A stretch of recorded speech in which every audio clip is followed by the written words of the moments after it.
My fiancée asked me to meet her ex 3 weeks before our wedding, and I assumed she just wanted closure before we started our life together.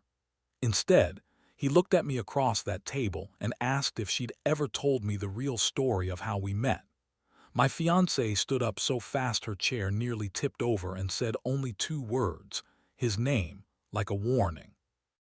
By the time I finally understood what that warning meant, I no longer knew which 6 years of my life had actually been real.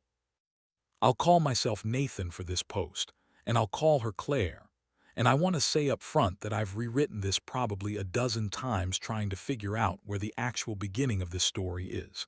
Because the honest answer is that I still don't fully know, and maybe that uncertainty is the whole point of writing it out at all. Claire and I had been together for 6 years by the time the wedding invitations went out, and 6 years is long enough that you stop thinking of someone as your girlfriend and start thinking of her as a permanent fixture of every future you can imagine for yourself. So that when I pictured my 30s, she was there. And when I pictured having kids someday, she was there. And when I pictured getting old, I pictured her sitting across from me at some kitchen table years from now, complaining. The way she always did, that I made the coffee too strong. We were 3 weeks from the wedding. The invitations had gone out to over 100 people. The venue, a converted barn about an hour outside the city, was fully paid for. My suit hung in the closet in its garment bag, and her dress was hidden somewhere in her sister's apartment that I wasn't allowed to see under any circumstances. Everything, every single logistical piece of the day we'd spent 18 months building, was in place, and I remember feeling that particular Tuesday evening, a kind of settled contentment I hadn't fully appreciated until it was gone. Claire sat across from me at our kitchen table, and I noticed, in hindsight, that she'd waited until after dinner, after the dishes were done, after we were both relaxed and unguarded, before she said, quietly, "I need you to meet Daniel." I laughed, actually laughed, because the name meant nothing threatening to me in that first half-second. "Who?" I asked. She looked at me, and something in her face had already changed by the time she answered. "My ex," she said. I stopped laughing immediately. I want to explain why that name landed the way it did because context matters here. Daniel was, without question, the one person in Claire's past I had never wanted to meet. Not out of jealousy exactly, but because of everything she'd told me about him over the years, in fragments, never a full story all at once.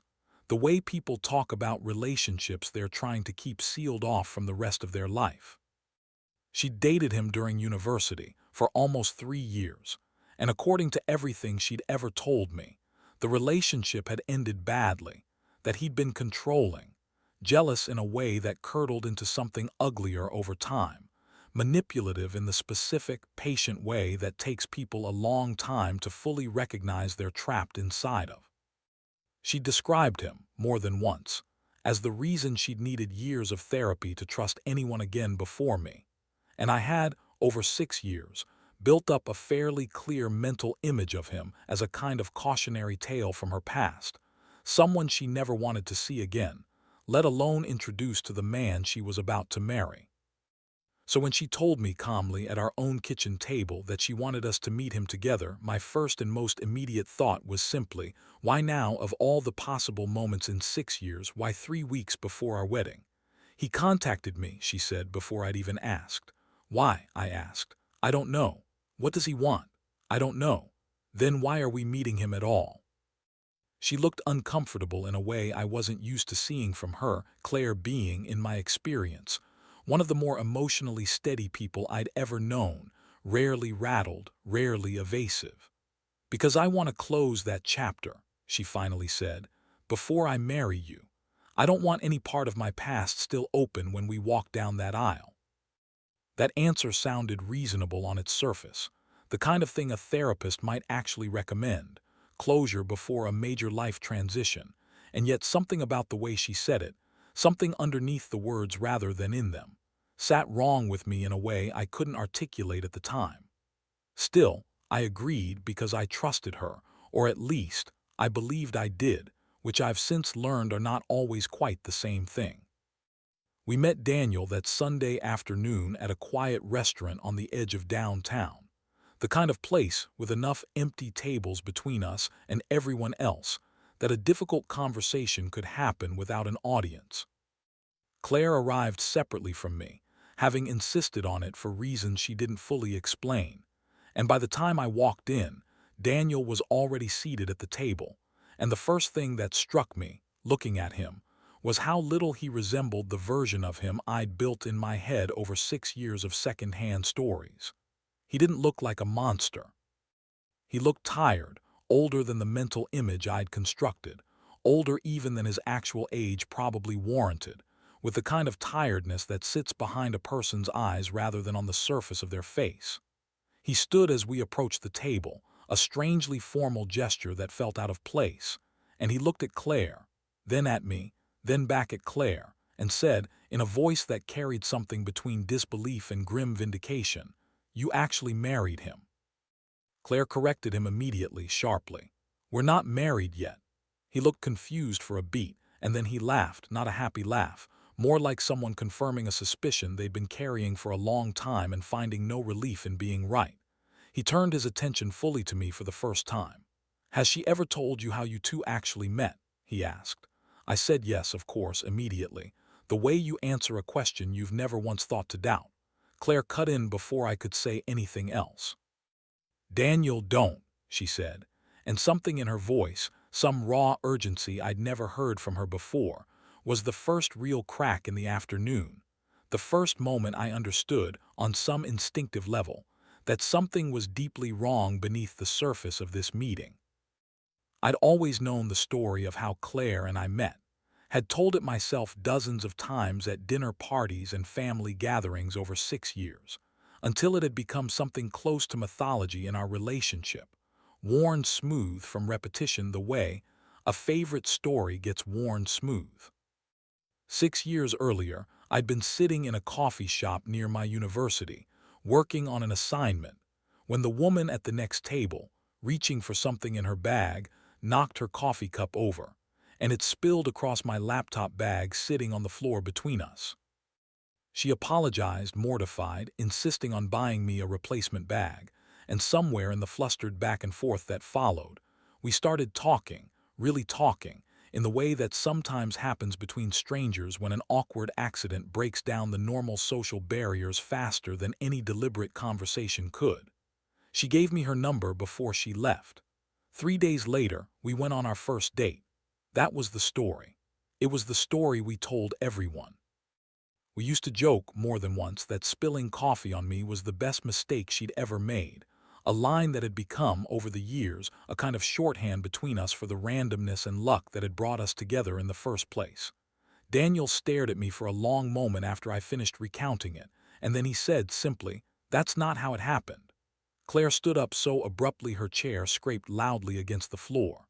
"That's enough," she said. He looked at her unmoved. "You wanted him to know," he said. "I changed my mind," she said. He turned back toward me, ignoring her entirely now. "She didn't meet you by accident," he said. Claire grabbed her bag off the back of her chair. "We're leaving," she said, already moving toward the door. I followed her outside, my mind racing in a dozen directions at once, but I couldn't stop replaying those 5 words the entire walk to the car. She didn't meet you by accident. In the car, sitting in the passenger seat while Claire gripped the steering wheel without starting the engine, I finally asked the question directly. "Did you know me before that day at the coffee shop?" "No," she said too quickly. "Daniel says you did." "Daniel is bitter," she said. "He's been bitter for years. He says things to hurt me." "Then why were you so scared when he said it?" I asked, and she didn't answer that one at all. Just started the car and drove us home in a silence that felt heavier than any silence we'd ever shared in 6 years together. That night, I couldn't sleep. I lay next to her in the dark, listening to her breathing, unable to tell if she was actually asleep or simply pretending, and I kept replaying the conversation, the specific phrasing of everything Daniel had said, the way Claire's face had changed the instant he'd asked his question. Eventually, unable to hold it in any longer, I asked her again quietly into the dark. "Did you know who I was before we met?" There was a long pause before she answered, long enough that I genuinely wasn't sure she would. "I knew your name," she finally said. That was it. No further explanation offered. I asked why, and she said, "It's complicated." And I remember, even in the disorientation of that moment, adding those two words with a specific, sudden intensity. Because I've learned over the years that whenever someone tells you something is complicated, what they usually mean, underneath the surface politeness of the phrase, is that there's a truth they aren't ready to hand you yet. The next morning, before Claire woke up, I found myself doing something I had never once felt the need to do in 6 years together, scrolling back through our old messages, searching for the very beginning of our conversation history, the messages from those first few days after the coffee shop, back when everything between us was still new and uncomplicated. I found the thread.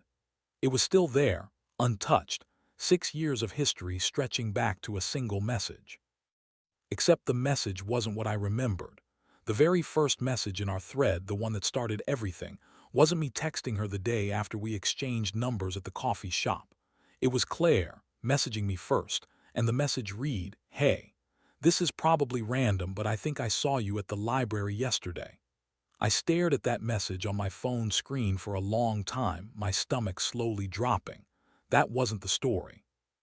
In the story we'd told for 6 years, I had gotten her number at the coffee shop, and I had been the one to text first, nervous and excited, 3 days after the spill. This message predated all of that. I checked the timestamp carefully, my hands not entirely steady. The message had been sent 2 full days before the coffee shop incident I remembered so clearly, the incident that was supposed to be the very first time we'd ever spoken to each other. I felt something cold settle into my chest as the implication sank in. Claire had contacted me first about a library sighting, days before the coffee spill that was supposed to be our origin story, which meant, at minimum, that she had known who I was, had been watching for me, had reached out to me, before the moment we'd always claimed was the very beginning of everything between us.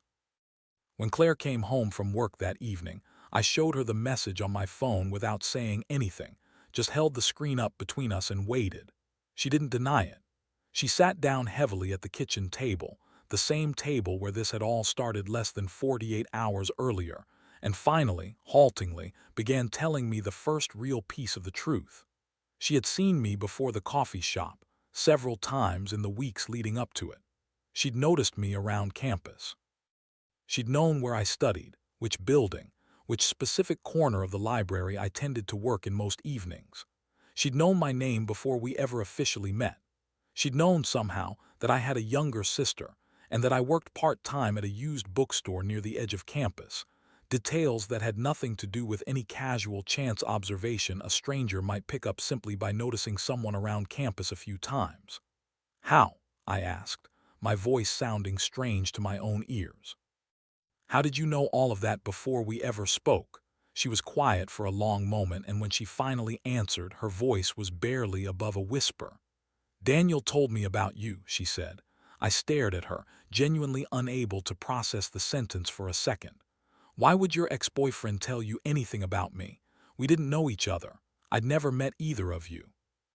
She started crying then, not the composed, contained kind of crying I'd occasionally seen from her over 6 years, but something raw and unguarded. And that shift, more than anything she'd said, was what made me understand, with a slow, sinking certainty, that whatever this was, it was far bigger than an awkward run-in with a bitter ex-boyfriend at a restaurant. Between the crying in pieces, she told me something I had never heard in 6 years together, something that reframed an entire chapter of my own family history I'd carried around, unquestioned, my whole adult life. Daniel, she explained, had worked years earlier at the same company as my older brother, a mid-sized financial firm where my brother had built a career I'd always been quietly proud of from the sidelines. 6 years earlier, right around the time Claire and I met, my brother had been at the center of a financial scandal at that company, accused of embezzling a significant sum of money from a series of client accounts. He had insisted, every time I spoke to him during that period that he was innocent, that someone was setting him up. But the evidence, at least what the company and eventually the authorities presented, had looked damning.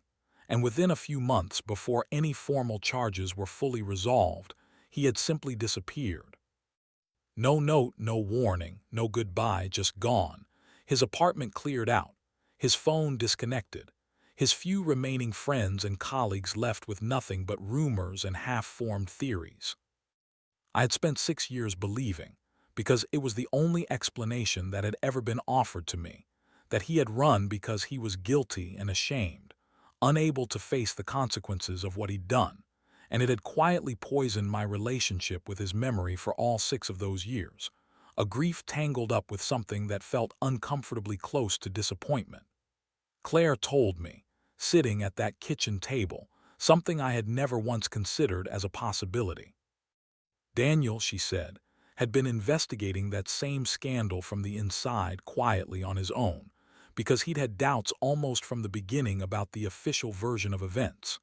And what he'd eventually discovered, or at least strongly suspected, was that my brother hadn't stolen anything at all. Someone else at the company had, and my brother had been positioned deliberately to take the fall. But Daniel, working alone, hadn't been able to prove any of it conclusively, not in a way that would hold up to anyone official, and somewhere in the course of that quiet investigation, he had learned about me, about my existence as my brother's younger sibling, still finishing my own degree, completely unaware of any of this unfolding around a family member I loved. I asked, my voice shaking now, "Then why did you date me? What does any of that have to do with you actually being my girlfriend for 6 years?" She looked at me, tears still streaming down her face, and said, "Because I thought I was protecting you." I sat with that sentence, unable to fully process it, and asked the obvious follow-up question that had been building in my chest since the restaurant. Protecting me from what, exactly? She didn't answer that one directly, not yet. Instead, she said something that landed even harder. "Daniel wanted me to get close to you," she said, "to watch you, to find out if you knew anything about what had really happened, anything your brother might have told you or left with you before he disappeared." I felt something cold and sick spreading through my chest. "So our entire relationship," I said slowly, "was fake. From the very beginning, it was some kind of assignment." "No," she said quickly, urgently. "Not entirely, not the way you're thinking." "Then what was it?" I demanded. She cried harder before answering. "At first," she said, "yes. In the very beginning it was supposed to be exactly that, a way to get close to you, to figure out what you knew." She paused, wiping at her face with the back of her hand. "But something went wrong. I actually fell in love with you. It stopped being an assignment somewhere in that first year, and I never told Daniel that it had, and I never told you any of it, because by the time I realized how deep it had gone, I didn't know how to explain any of it without losing you entirely." That single sentence, at first it was supposed to be exactly that, seemed to reach backward through 6 years of memory and place a question mark over every single one of them.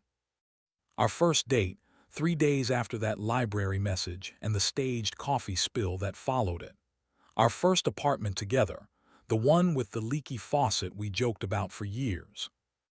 The vacations we'd taken, the stupid, meaningless arguments about whose turn it was to do dishes, the first time either of us had said "I love you," whispered in the dark in a moment I had always considered one of the most genuine of my entire life. All of it now sat under a shadow I didn't know how to think my way out of.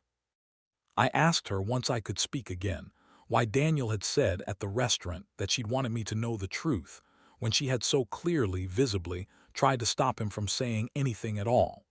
She looked at me, her eyes red and swollen. "Because I never told him everything," she said. "He thinks I've been keeping the truth from you this entire time out of some kind of loyalty to him, or to whatever this investigation of his has become. He doesn't know how much I've actually chosen to protect and from whom." That evening, while Claire was in the shower trying, I assume, to compose herself before we had to keep talking, I received a message on my phone from an unknown number. It was Daniel. Attached to the message was a single photograph. It showed Claire, younger, standing outside the main building of my university, in a jacket I vaguely recognized from old photos of hers from that era, clearly taken sometime before the coffee shop incident that was supposed to have been our very first meeting. But that wasn't the part of the photograph that stopped my breath entirely. Standing beside her in the image, close enough that they were clearly together, clearly comfortable with each other, was my brother. My brother who, according to the timeline I'd always understood, had already disappeared months before that photograph could have possibly been taken. I called the number back immediately, my hands shaking so badly I nearly dropped the phone twice trying to dial. Daniel picked up on the first ring, almost like he'd been waiting. "Where did you get this?" I demanded, not bothering with any greeting. "From Claire," he said. "Years ago, before things between us fully fell apart." I glanced toward the closed bathroom door, hearing the shower still running. "There's something else you need to know," Daniel said, his voice lower now, more careful. "What?" I said. "Your brother didn't disappear because he ran," Daniel said. "Then what happened to him?" I asked, though some part of me, some cold, instinctive part, already knew I didn't want the answer. "He was killed," Daniel said. I don't remember exactly how the rest of that phone call ended, only that at some point I found myself sitting on the closed lid of the toilet outside the bathroom door, waiting for Claire to come out, the phone still clutched in my hand, the photograph still open on the screen. When she finally emerged, wrapped in a towel, she took one look at my face and seemed to understand immediately what had happened. I didn't have to explain. I simply held up the phone, showed her the photograph, and asked in a voice that didn't sound entirely like my own, "Did you know my brother was dead this whole time?" She sank down onto the edge of the bathtub, and finally, after 6 years of careful omission, she told me the truth in full. "Yes," she said. She had known, for the entire duration of our relationship, that my brother had been murdered, not disappeared, not run away in shame, but killed. And she had never once told me, not on our first anniversary, not when I'd cried, more than once over the years, about not knowing whether my brother was even alive somewhere. Not even in our most intimate, unguarded late-night conversations about family and grief, and everything we thought we'd shared honestly with each other. "Why?" I asked, my voice breaking on the single word. "Because if you knew," she said, "you would have started looking for answers. You would have wanted to know who did it and why, and you wouldn't have been able to stop yourself from digging." "And?" I pressed. She looked at me, her eyes finally steady despite the tears still on her face. "And they would have found you," she said. For the first time since that Sunday afternoon at the restaurant, I finally understood, at least partially, why she had entered my life in the first place, all those years ago. Under whatever complicated set of circumstances Daniel had originally set in motion. She hadn't been trying to steal something from me, or use me, at least not in the way I'd first assumed when the coffee spilled, so to speak, all over the version of my life I thought I understood. She had been trying, in her own complicated, deceptive way, to keep me alive. But one question remained, sitting heavily between us in that small bathroom. If she had spent 6 years protecting me by keeping me in the dark, why on earth was she now marrying me, walking me directly toward a wedding where every person who had ever known either of us, including, apparently, people connected to whatever dangerous truth she'd been hiding, would be gathered in one place, watching? I called off the wedding that same week. Claire begged me not to, which, given everything, struck me as strange enough on its own to give me pause even in the middle of my anger. "If you cancel now," she said, gripping my arm as I packed a bag to stay with a friend for a few nights, "they'll know you found out." "Who?" I asked. "Will know." She wouldn't answer, her jaw tightening in a way that told me this particular silence wasn't about protecting some old secret from Daniel, but about something or someone far more immediate and dangerous. That night, staying on my friend's couch, unable to sleep, I got another call from Daniel, his voice different this time, edged with something close to real fear rather than the bitter satisfaction he'd carried at the restaurant. "Don't go home," he said without any preamble. "Why not?" I asked. "Because Claire isn't the person you need to be worried about right now," he said, and before I could ask what that meant, the line went dead. I went home anyway. against every instinct telling me not to, because some stubborn part of me needed to see the apartment, needed some kind of physical proof that my entire life hadn't quietly become unrecognizable overnight. The front door was unlocked when I arrived, which struck me immediately as wrong, since Claire was staying at her sister's, and I was the only one with a key who should have been anywhere near the place. Nothing appeared to be missing at first glance, no obvious signs of a break-in or robbery, but when I walked into the small home office I kept off the living room, I found the drawers of my desk pulled open, documents scattered across the surface and floor, my laptop, which I always left charging on the desk overnight, entirely gone. And sitting in the center of the otherwise chaotic desk, deliberately placed, was a single photograph, clearly left there for me to find. It showed four people standing together outside a building I didn't immediately recognize. My brother, younger, unmistakable despite the passage of years. Claire, looking almost the same age as she had in the earlier photograph Daniel had sent me. Daniel himself, standing slightly apart from the other two. And a fourth man, older, whose face took me a long moment to place because I hadn't seen it in person in over 12 years. My father. My father, who had supposedly left the country over a decade earlier, following a quiet, never fully explained falling out with my mother that none of us children had ever gotten the full story behind, who I had assumed in the vague, unexamined way you assume things about estranged family members, was living out some anonymous retirement somewhere overseas, uninvolved in any of our lives. On the back of the photograph, in handwriting I didn't recognize, was a single sentence. Ask Claire why she really chose you. I confronted her one final time the next day, meeting her at a neutral coffee shop, neither of our apartments, both of us too raw and exhausted to keep circling around fragments of the truth any longer. This time, finally, she told me everything, start to finish, without stopping herself, without the careful omissions she'd apparently been managing for 6 straight years. Daniel, she told me, wasn't actually her ex-boyfriend, not originally, not in the way I'd always understood the relationship. He was her brother. The romantic relationship story had been a cover, constructed years earlier, to explain his presence in her life to anyone who asked, including, eventually, me. The two of them together had spent years investigating my father, not my brother's disappearance in isolation, but my father specifically, because my father, it turned out, had been the actual architect behind the financial scandal at that company all those years ago, the one my brother had ultimately taken the fall for. My father had, according to what Claire and Daniel had painstakingly pieced together over years of quiet investigation, deliberately framed my brother, positioning him to absorb the consequences of a scheme my father himself had orchestrated from a distance. My brother, to his credit, hadn't simply accepted that fate. He had started digging on his own, quietly, and had eventually discovered enough of the truth to become dangerous to my father, dangerous enough, apparently, that my father had ultimately had him killed rather than risk exposure. Claire had infiltrated my life, at Daniel's request, specifically to determine whether my brother had left behind any evidence, any documents, any information passed along to me before his death that could either implicate or protect our father, depending on which direction the investigation eventually turned.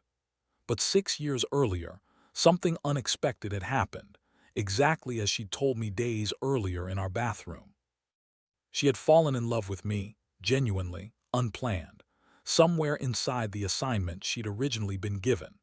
And instead of continuing to dig for evidence to expose my father, or instead of walking away entirely, once she realized her feelings had become real, she had made a choice that, in hindsight, had been quietly reshaping the last 6 years of both our lives without my ever knowing it. She had decided to protect me instead, to keep me deliberately ignorant of the danger surrounding my own family, believing, I think genuinely, that ignorance was the safest thing she could offer someone she'd come to love. But she had made one critical, ultimately unavoidable mistake in all of that careful protection. She had never actually stopped investigating entirely, not completely, some quiet, unresolved thread of loyalty to her brother, and to the truth about what had happened to mine, keeping her tethered to the edges of it even while she built an entire life with me on top of that hidden foundation. And the wedding invitations, already mailed to well over 100 people, including, apparently, various extended family connections on my father's side that I hadn't even realized still existed, had inadvertently done something none of us had fully anticipated when the guest list was first assembled. They had announced, publicly, exactly where I would be, on an exact date at an exact location, to anyone paying close enough attention, including, it turned out, a father I hadn't spoken to in 12 years who apparently still had every reason in the world to want to know precisely where I was going to be standing on a specific Saturday afternoon. I sat across from Claire in that coffee shop, turning all of this over in my mind, and finally asked the question that had been building since the moment I'd found that photograph on my desk. "Did you know," I asked, "that the wedding itself might be some kind of danger, that announcing our date and location to that many people might draw him out?" She was quiet for a long moment before answering. "I suspected it," she said. "I didn't know for certain. But somewhere along the way I stopped trying to stop it." "Why?" I asked. "Because," she said, her voice very quiet, "some part of me had gotten tired of protecting you through silence.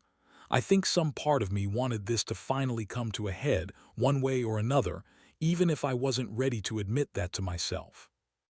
I didn't cancel the wedding after that conversation, despite everything, despite every rational instinct telling me to walk away entirely from a relationship built on a foundation this complicated and this dangerous. Instead, in the days that followed, working alongside Claire, and eventually, cautiously, alongside Daniel as well, we made a decision that still, looking back, feels almost impossible to fully justify in hindsight, though I understand now why it felt like the only path forward at the time. We decided to let the wedding proceed as planned, on the original date, at the original venue, but quietly, working with a private investigator Daniel had connections to, someone experienced enough in this kind of situation to help us prepare rather than simply react. The wedding day arrived exactly on schedule. I didn't cancel it.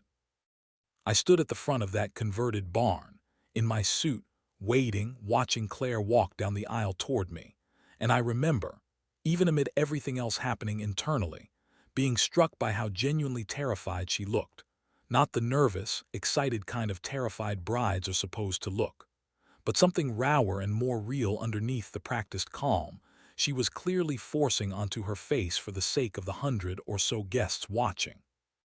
My father was seated in the front row on what would have been considered, under any normal circumstances, the groom's side of the aisle, having apparently RSVP'd under a name none of us had initially recognized, seated there in plain view the entire time, watching the ceremony unfold with an expression I still can't fully describe, somewhere between amusement and something colder underneath it. Daniel stood outside the barn, out of sight of most of the guests, keeping watch, along with two people I didn't recognize at the time but later learned were part of the investigators' team, quietly present in case anything went wrong. And hidden, discreetly, in two of the floral arrangements near the altar were small cameras, recording everything, a precaution none of the guests or my father had any idea was in place. When the ceremony began, before the officiant could get more than a few sentences into the opening remarks, I stopped him. I turned in front of everyone toward the front row, toward my father, and said, loud enough for the room to hear, "Tell them what happened to my brother." The room went completely, utterly silent, over 100 people frozen in their seats, clearly uncertain whether this was some strange, unconventional part of the ceremony or something else entirely. My father stood slowly, unbothered in a way that chilled me more than any outburst could have. He looked at Claire, standing beside me at the altar, then toward the back of the barn where Daniel had now stepped into view through the open doors, and then, finally, back at me. He smiled, an expression I will genuinely never forget for the rest of my life. "You finally figured it out," he said, his voice carrying easily across the silent room. I expected at that point some kind of confession, some admission of guilt that would finally give the entire gathered room, and the hidden cameras, exactly what we'd spent days quietly preparing to capture. Instead, my father said something none of us, not me, not Claire, not even Daniel, had prepared for. "Your brother isn't dead," he said. The words landed in the silent room like something physical, and I remember feeling the entire floor of the barn seem to tilt slightly beneath my feet. My father turned, unhurried, toward the large open doors at the back of the venue and gestured almost casually. The doors, already open from Daniel's earlier entrance, seemed to widen further, and a man stepped through them, walking slowly up the center aisle past the rows of stunned, silent guests. He was older than I remembered, thinner than the version of him I'd carried in my memory for 6 years, with a visible scar running along one side of his jaw that I didn't recognize, but his face, despite everything, was unmistakable. My brother, alive. I couldn't move. I stood frozen at the altar, my hand still loosely holding Claire's, unable to process what my eyes were telling me. Claire began crying beside me silently, her shoulders shaking, and something in the specific quality of her crying, not shock, but something closer to grief mixed with relief, made me turn toward her sharply. "You knew," I said, the words coming out as an accusation rather than a question. She nodded, unable to speak, tears streaming down her face. My brother reached the front of the aisle, stopping a few feet from where I stood, and for a long moment neither of us said anything at all. 6 years of grief and confusion and now disbelief hanging silently between us in front of 100 witnesses. Finally, he spoke. "I'm sorry," he said, "for all of it." I asked him why, my voice barely functioning. He looked past me, first toward Claire, then toward Daniel, still standing near the back doors, and finally back at me. "Because 6 years ago," he said, "Claire didn't choose you because she was investigating our father. Not really, not at first." I stared at him, not understanding. "She chose you," he continued, "because I asked her to." The room around us seemed to fade into background noise as I tried to process the sentence. My brother explained, standing there in his sister's dress and his own 6 years of confusion, that he had discovered before his disappearance, before whatever had actually happened to him that had led everyone, including me, to believe he was dead, that our father had been planning to eliminate me as well, viewing me as a loose end, a potential future threat simply by virtue of being his son, and being close enough to the family's business dealings to eventually stumble onto the truth on my own. My brother, unable to protect me directly without exposing his own increasingly dangerous position, had reached out to Claire, someone he trusted, someone connected to Daniel's ongoing quiet investigation into the company, and asked her to do something that, even now, standing there hearing it explained out loud, felt almost impossible to fully absorb.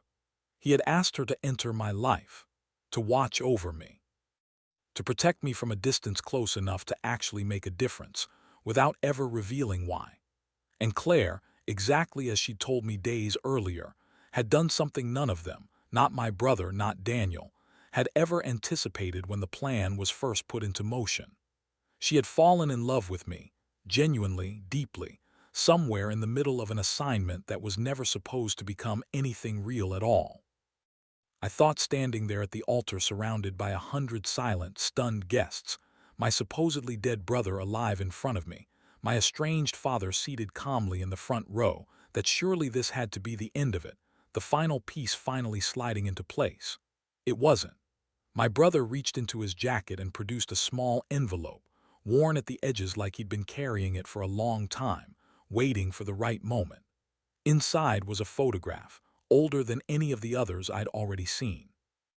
It showed me younger, maybe 20 years old, standing beside a man I didn't recognize at all. "There's one more thing," my brother said quietly, watching my face as I studied the image.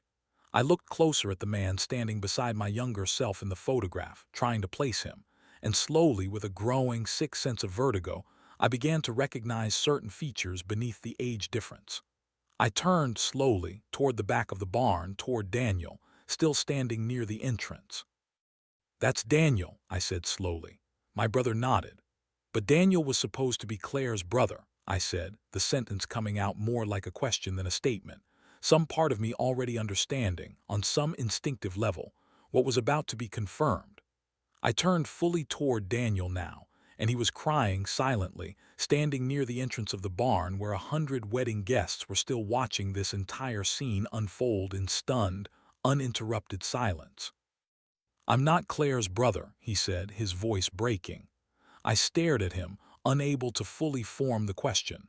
He looked at me directly, finally, after everything, and said, "I'm your brother." I stood there at the altar, staring between the two men in front of me. One I had believed for 6 years was dead, and the other I had believed for 6 years was Claire's brother and my fiancée's bitter, controlling ex-boyfriend, and I understood with a kind of dizzying, total reordering of everything I thought I knew, that one of these two men was lying to me right now, in this exact moment, in front of everyone we both knew, and I genuinely had no way. Standing there in my suit at my own wedding, of knowing which one it was.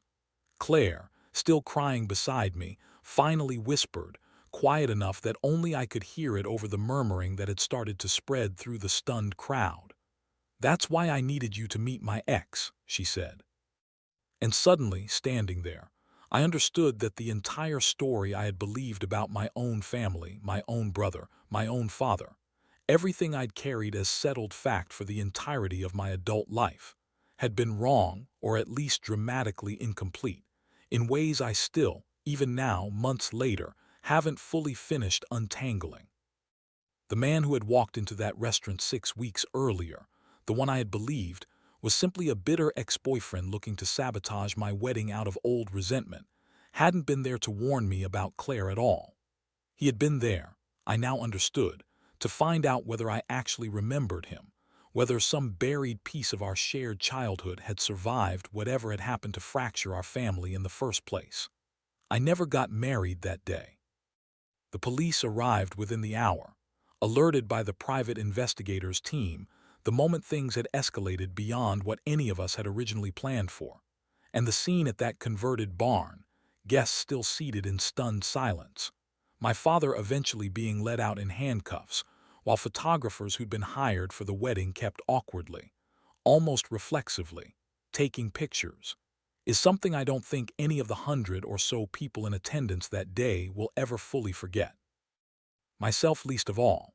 The investigation that followed lasted almost 2 years.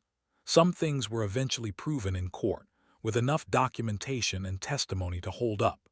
Some things, including the exact details of what had happened to whichever brother had actually disappeared all those years ago, and what precisely had happened to the other one in the years since, were never fully, cleanly resolved, at least not in the tidy, complete way you'd want a story like this to resolve. My father was arrested and eventually convicted on a range of charges related to the original financial scandal, though the more serious allegations connected to what had happened to whichever son of his had actually vanished proved much harder to prove conclusively in court. The company scandal itself was formally reopened, years after everyone had assumed it closed, and slowly, painstakingly, the true shape of what had actually happened all those years ago began to emerge in pieces, though I'm not sure, even now, that I have the complete picture, or that anyone involved fully does. Claire and I didn't get married that day, obviously, and in the aftermath, in the chaos of police interviews and reopened investigations, and two brothers whose identities I still, honestly, struggle to fully separate in my own head even now, our relationship became something neither of us knew how to define anymore, not broken exactly, but suspended, held in a strange kind of limbo while we both tried to figure out what, if anything, from those 6 years had actually been real. There was one question, throughout all of it, that I never managed to get a clean answer to, no matter how many times, over the following months, I found myself circling back to it. When Claire first approached me, all those years ago, with a message about seeing me at the library, when she orchestrated that coffee shop meeting that became our origin story for 6 years, had she actually started falling in love with me somewhere in that process, the way she'd always claimed? Or had that too, somehow, always been part of some larger plan I still didn't fully understand.